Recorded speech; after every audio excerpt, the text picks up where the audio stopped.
Комисиони регулатор për energjetik ka vendosur ulje të çmimeve të derivateve të naftës.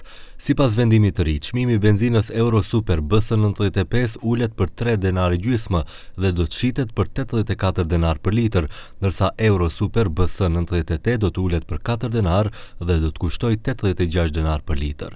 Çmimi i dizelit ulet për 7 denar për litër, duke arritur në 80 denarë gjysmë, ndërsa vaji ekstra i lehtë do të shitet me çmimin maksimal 79 denarë gjysmë për litër. Ulje shënon edhe mazuti. Këto ulje vijnë si rezultati i rënjes së çmimeve të derivateve në tregjet botërore, ku janë shënuar zbritje të konsiderueshme. E me që kriza në lindjen e mesme po përfundon dhe derivatet po lirohen, kryeministri Hristian Mickoski pret që kjo të reflektojë edhe te çmimet e ushqimeve. Për këtë sot takon përfaqësues të marketeve dhe distributorëve, për të cilët tha se e ka të qartë mesazhin që do t'u përcjell.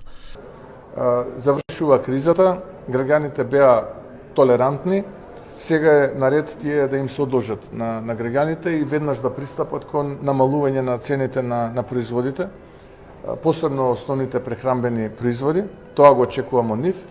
И исто така ние како влада имаме механизми доколку тоа не се случи, на еден поинаков начин да го спроведеме. Оправдувања и изговори не прифаќам од типот не ни ги качиле, не ни ги намалиле цените и слично.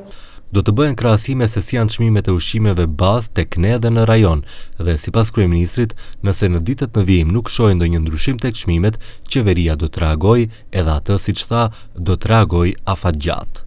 И во одредени маркети, ако треба и по име и по презиме, од утре јавно ќе ги објавуваме ние, па понатаму оставаме на нив.